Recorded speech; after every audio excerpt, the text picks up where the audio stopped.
See, so here we are. Here at the Sheraton Gateway. Welcome back. Thanks for following. Hi, y'all. I'm just walking here. Gonna find a quiet place. So I'm just gonna. Yeah, I'm back. So I'm just gonna show you where I'm at. I'm here at the Sheraton Gateway Hotel. There are quite a few people. Hey, welcome. Thanks for joining me. And I just got done with a swim. And I'm also here in LA by LAX, walking through the Sheraton Gateway Hotel. And I just got done with a swim, so I'm just finding a quiet spot. So here we are walking through the lobby. It's gorgeous here. Hi. Here I am. So let me share with you what's going on here. Came across the Jesus Periscope, and like he said, we're watching for a purpose, all the whole thing. Perfect. Well, thanks for following me. Well, I'm here attending Mission to Millions Life Directions with New Peaks.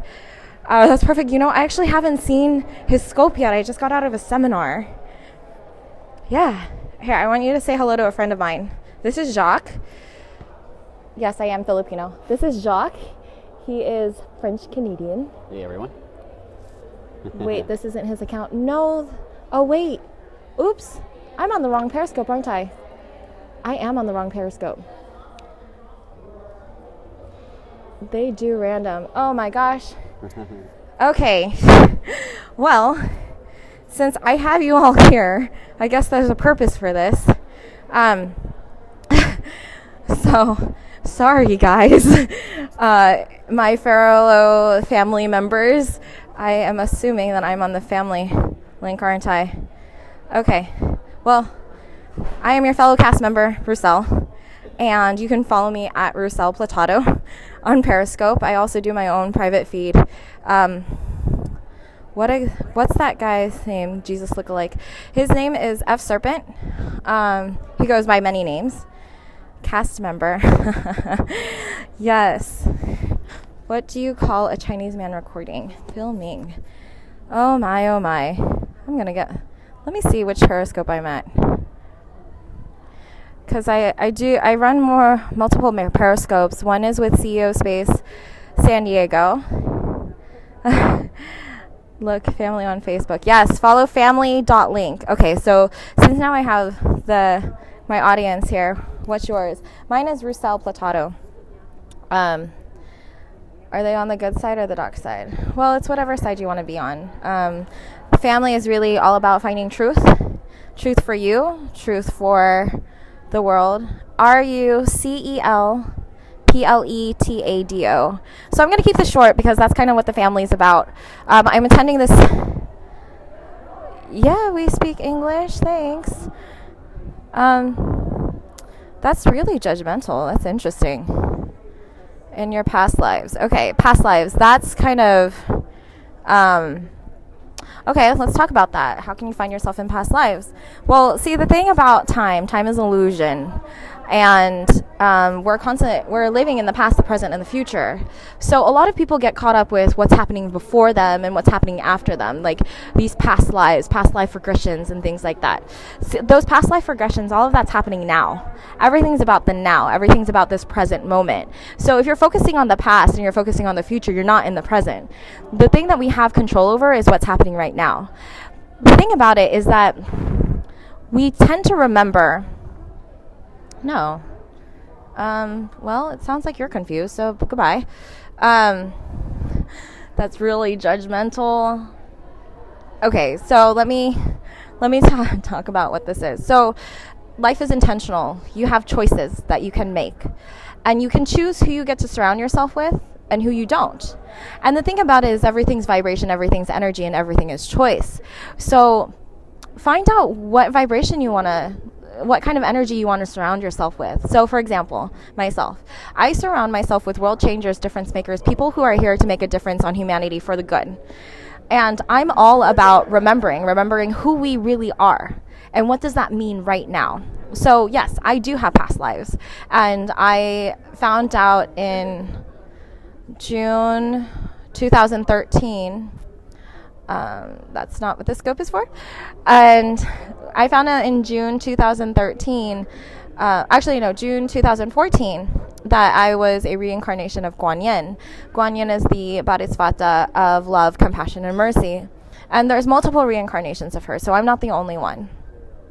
Actually, what happened was I'm a single mom. I have 2 kids. They're currently with their dad right now.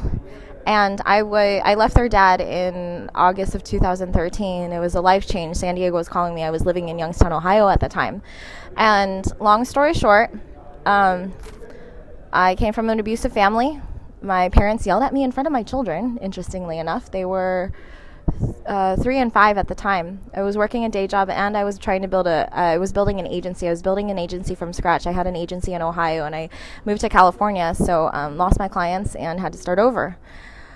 So what ended up happening was I was trying to find myself. I wanted to be happy again. I wanted to find purpose, but I was just so distracted.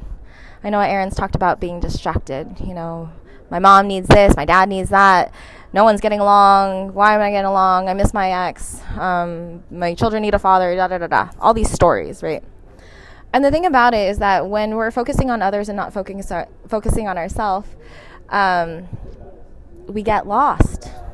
We get lost in all the distractions. We get pulled in other directions. Other things take precedent over ourselves. But the thing is that we were born here for a purpose, and I always knew this. I always knew that I was here to change the world. I didn't know how. I just knew. And there was just this knowing. There's no explanation. It's just a knowing. And so if you have that in your heart, that's there for a reason. So what happened next was I was living with my parents, and I manifested a place. I met this girl. Oh, anyways, long story. I manifested this place where it was a place near the beach. I had a live-in nanny. I was surrounded. She had 2 kids herself. Her ex had 3 boys. So it was like literally living in a house of 10 people, and I loved it. I loved coming from a big family. At that time, I didn't know about meditation. I was too afraid to meditate because I didn't want to see what was going on in my head. I came from a Christian background. I was told that, I don't know if you know anything about being Christian, but, right. So being Christian, we're told, you're going to burn in hell. If you do this, then you're not good. And if you do this, you're bad. And the thing about it is I hung up with bishops, bishops and priests, the Supreme Pontiff. I was just surrounded by all these leaders. And I positioned myself in everything to be surrounded by leaders because I wanted to be a leader. I wanted mentors. I wanted people to show me the way. The thing about it is no one would show me the way. So what ended up happening, I did my first meditation, and I saw stuff. I started to see multi-dimensions. I started to see people's past lives. Like, I didn't know exactly what, but I could see their faces changing, shifting. And so I started to make connections, and I started to feel energy. I started to feel what others were feeling, and I thought I was crazy. I thought that what I was feeling was my own, and I took it on as my own. And so I was trying to people please. I was trying to make people feel better, and then I surrounded myself with, toxic people. It's not hard to meditate. It's hard if you make it hard. The thing about it is with meditation, you want to get into your body. You want to focus on your breath. You want to focus on the blood running through your veins. You want to focus on your right hip, your left hip, your knee. You focus in on this present moment, and then you start to connect. And we can do a little meditation, and you can try it. And the trick is to clear your mind. And it's hard, especially if you have all this chatter. You get anxiety and your mind goes a million places because of stress. Yeah. Absolutely. The thing about it is stress is a choice. Anxiety is a choice. And I don't mean that in a bad way. I mean, emotions are great. They're clues. You declutter by breathing. And slowing down. Slow down. That's how you declutter. So here we'll try it. And when I first started to meditate, it was hard to do it alone. I had to do it with other people, and I also did guided meditations. And I got But then that, at the time it's too much. Like, there was just too much going on. I was too stressed out. I was too much. I had to really start loving myself, and that's been a process. It's been about a year and a half. Started loving myself again, and you start to I started to discover things. And let me tell you a little bit more about my story, and then we'll get into meditation, if that helps. So what happened was, I did my first meditation in June, and I could already feel things happening. Like, I would imagine myself getting hit by a train or getting in a car accident. And the thing about it is, when you start thinking those thoughts, we're really powerful. You start to attract those. And I knew something was going to happen because I could just feel it. And our minds are powerful things. You just attract that. They're like magnets. So I was heading to Vegas for a convention for a company I was working with. And I went with a friend. So what happened next was I was going to see a medical intuitive. This medical intuitive was able to read energy, and he saw things. And so he was actually one who guided me. Like, it's about finding mentors. It's about finding the people who can support you in your journey. And not everybody's a good fit. You have to figure out and discern that on your own, because it's about you. It's about me.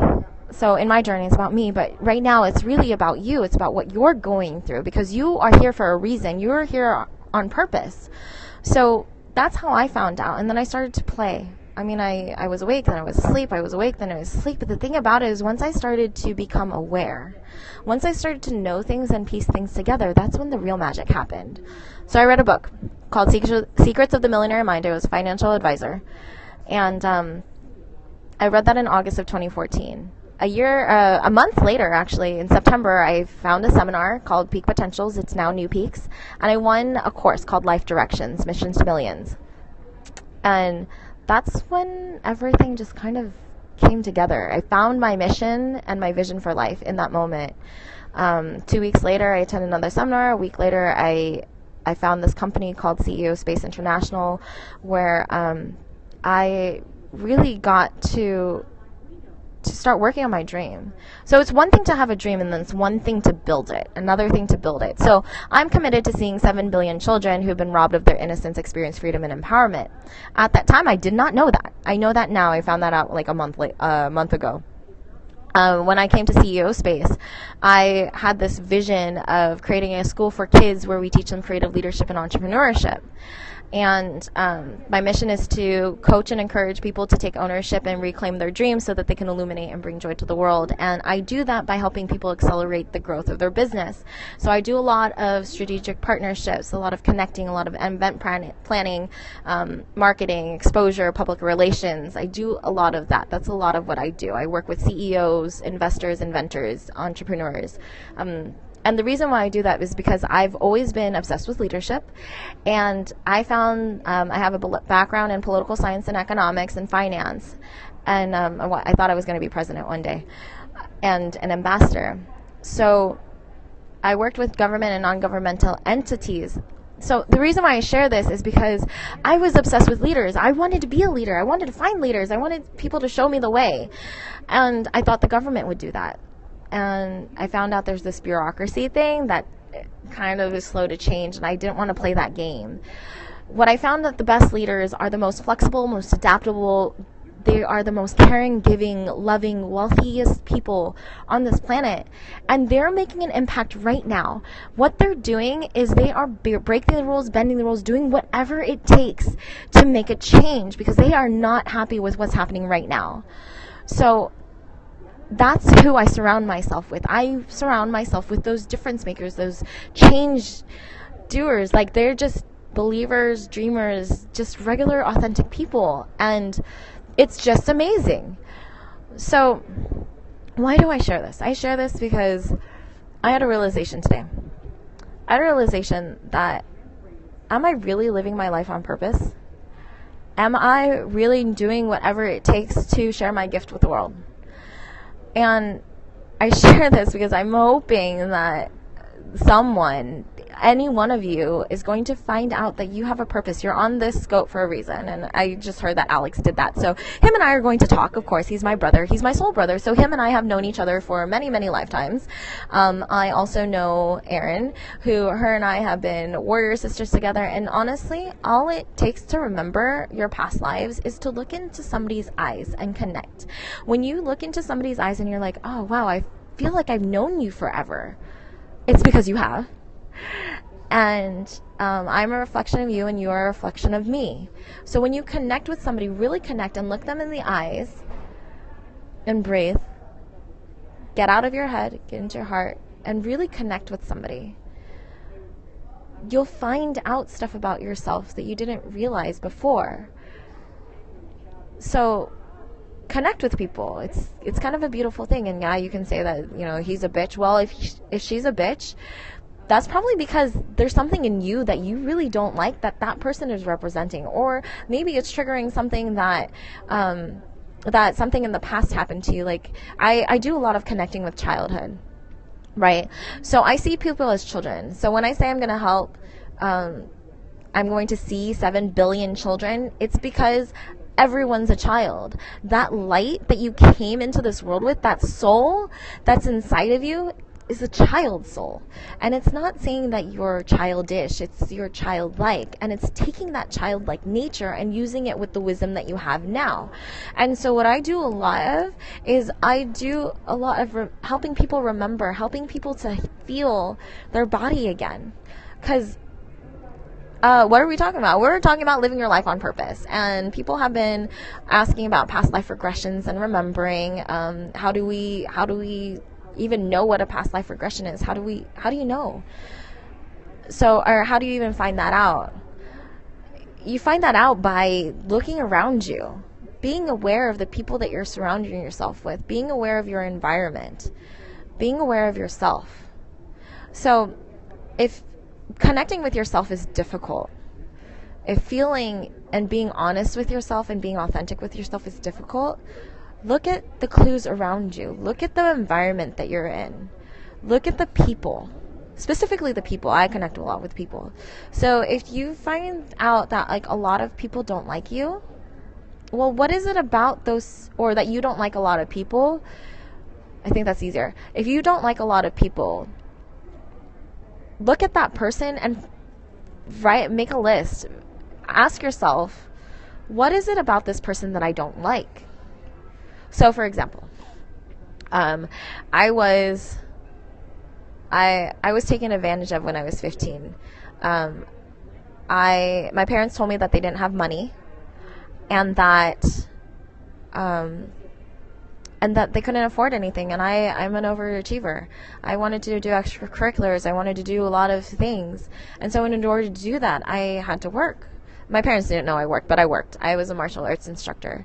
And my martial arts instructor, he told me that I had to learn massage. And so that led into one thing to another. And somehow he asked me to have sex with him multiple times, to where I let him. And I felt dirty and I felt tainted. And I felt like my innocence was taken away from me. And then what did I do? I went to my boyfriend. I said I was ready, and I pretended that my boyfriend was my first, but he wasn't. And I told him that eventually. And so for the longest time, I let that go last year. A few months ago, I told my aunt what happened, and I was able to forgive myself and forgive him.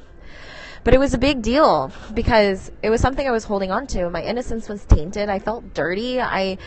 And so my relationships were a reflection of that. I was in codependent relationships. I was looking to others to help validate myself. And so to bring it back in, just trying to remember where I'm at. See, these stories, they're just stories. So, okay, I remember. So I was angry. I was really angry. And so I didn't like him for a long time. And I kept attracting these men into my life, older men, who I was looking at them to trust and to take care of me and to love me, because I didn't feel like my parents loved me. I felt like I was taking care of myself, and all I wanted to do was surrender and just be loved, and so I would settle. So what is it about this guy? My karate instructor. So he's a child molester. He's a dirty pervert. So if he's a dirty pervert, and I hate that about him, well, then I must be a dirty pervert. And, okay, let's get real here. No, he's not. Like, that's just a lot more problems. Like, if you perpetuate the problem, I think it's better to isolate it. And it's just an illusion. It's just a dream anyways. And that's just not something that I want to surround myself with right now, because I've forgiven him and I've forgiven myself. So to take it any further, there's no reason to. So how I feel like I can make a bigger difference is empowering children, empowering people to take ownership of their situation, of their environment, of their feelings, of their power.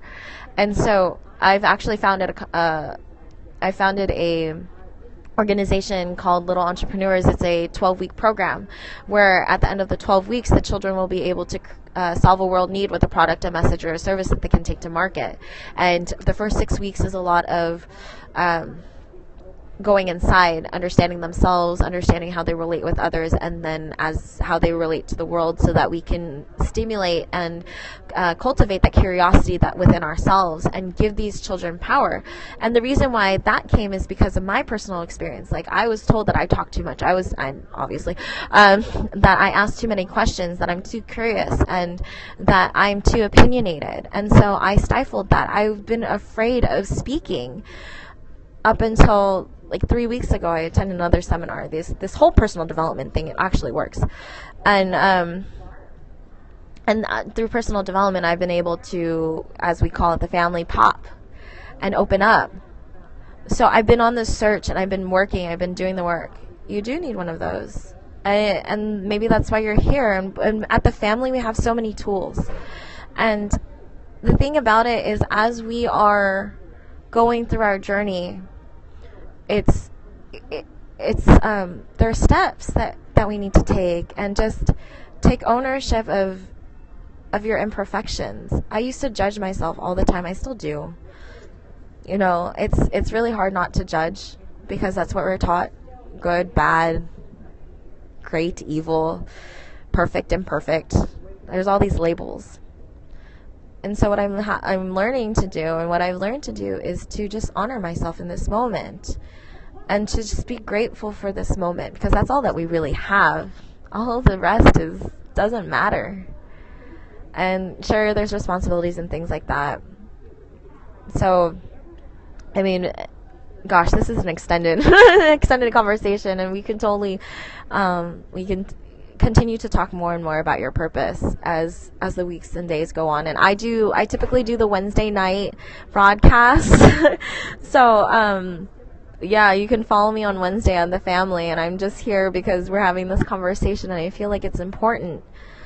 So the biggest thing is to, in this account, if this is family at familitree, I think that's it. Because if you've been following, you can tell me which one this is, because yes. Go on yours so I can follow your scope. Okay. Mine is Roussel Family. Yes, Famili. Yes. Okay. So, you can follow me at Roussel Platado, RUCELPLETADO. And if you go onto Periscope and you look onto our followers that are following the family tree, you can find me. You can find me pretty easily, and I have a couple different ones. I have another one called CEO Space SD. It's CEOSPACESD.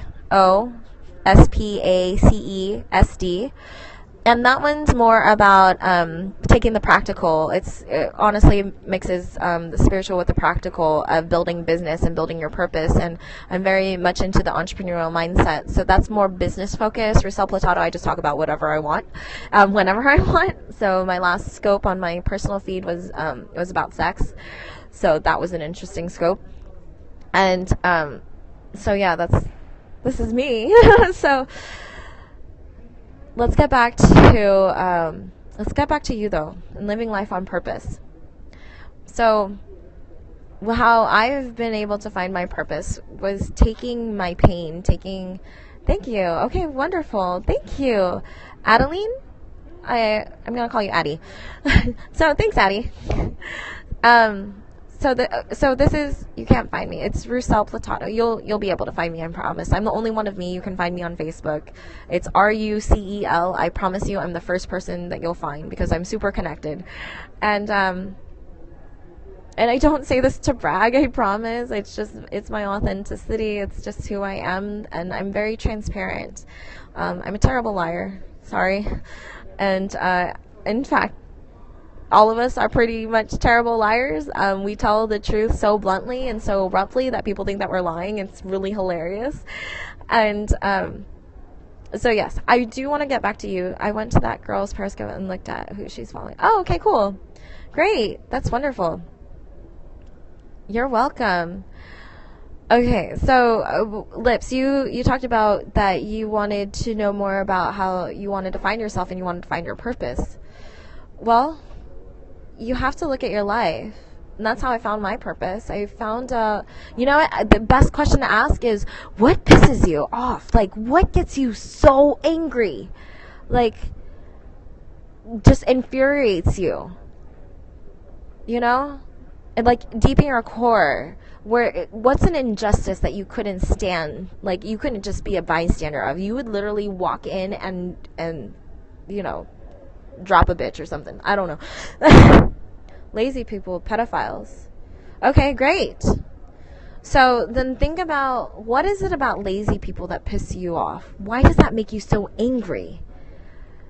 Lies frustrate you. Absolutely. Think about why those lies frustrate you. Who was it that lied to you? Who lied to you? Think about that. And think about why they lied to you. Hypocrisy. People saying things and doing something different. Absolutely. Then what do you do? Okay, once you identify what you're angry about, I don't know what ghosting is, but let me finish this thought because I get distracted easily. So you identify your anger. Great. You know that you're angry about something, and you know that so that is what we call an awareness. So you create an awareness about yourself, and you create an awareness around this emotion. So honor that. Then think about, but see, when you're angry, it's about control, and then you're trapped. So now it's about releasing that anger so that it doesn't trigger you and that it doesn't take hold of you. So what do you do next? Take a brief breath and you observe it and you look at it. So what is about lazy people that is when someone you're dating all of a sudden stops talking to you out of the blue? Oh, that's interesting. Yeah, that is annoying. That also has to do with lying and dishonesty. So once you identify and you create your awareness, what you want to do now is take a deep breath and find the earliest situation in which that anger happened. So let me take the example of lazy people. Lazy people annoy me. They don't piss me off. They annoy me. Why do they annoy me? They annoy me because they're not doing anything. They annoy me because they're just sitting there. And this is my perception, though. So it's totally a judgment. Lazy people, when you call somebody lazy, it's a judgment. So you're judging them, and which is great. It's an awareness. So what do? I see somebody who's lazy. Wazam love. Cool. So I identify that somebody is lazy and they're sitting there. And so immediately what comes to mind? They're wasting space. They're not doing anything. I don't say anything. It's just like, okay, well, you don't say anything and you're just annoyed. You're pissed off. Okay, you don't say anything, but what do you say inside of your head? Oh, that lazy bastard. Oh, this, oh, that. So think about the positive about those lazy people. Well, because it's their life. Absolutely, it's their life. But if that really pisses you off, that's showing you something. What happens when you're lazy? You know? Why would you be pissed off if you're lazy and you're not doing anything? And so then think about yourself in those situations. Why, if you were lazy, how would you feel?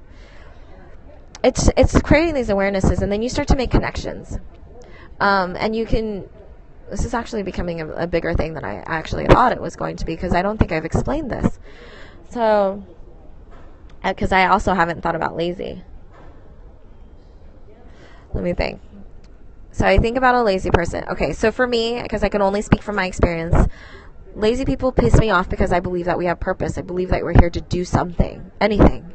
And if somebody's being lazy, and especially when everybody else is working and they're not doing anything, I'm like, what the fuck? I feel like I'm being taken advantage of. Why would somebody be so inconsiderate to just sit there and do nothing? So what's the positive in that? Right. The thing is that maybe that person just needs to sit. Maybe they're honoring themselves. Are lost and don't know how to move forward. Absolutely. They're lost and don't know how to move forward. Maybe they need motivation. Maybe they need inspiration. Absolutely. That's great awareness. What is it about yourself that you want? What do you feel when you feel lazy? Sometimes when I'm feeling lazy, like I feel really bad. At the same time, my body just really needs to not do anything in that moment. So maybe I can learn something from that lazy person who's just sitting there while everybody else is working. Maybe so many people are working that it overwhelms them. There's just way too much energy moving for them to where they have to just be grounded for a minute. Maybe they just need to veg out in front of the television because they just don't have the energy to do anything else, because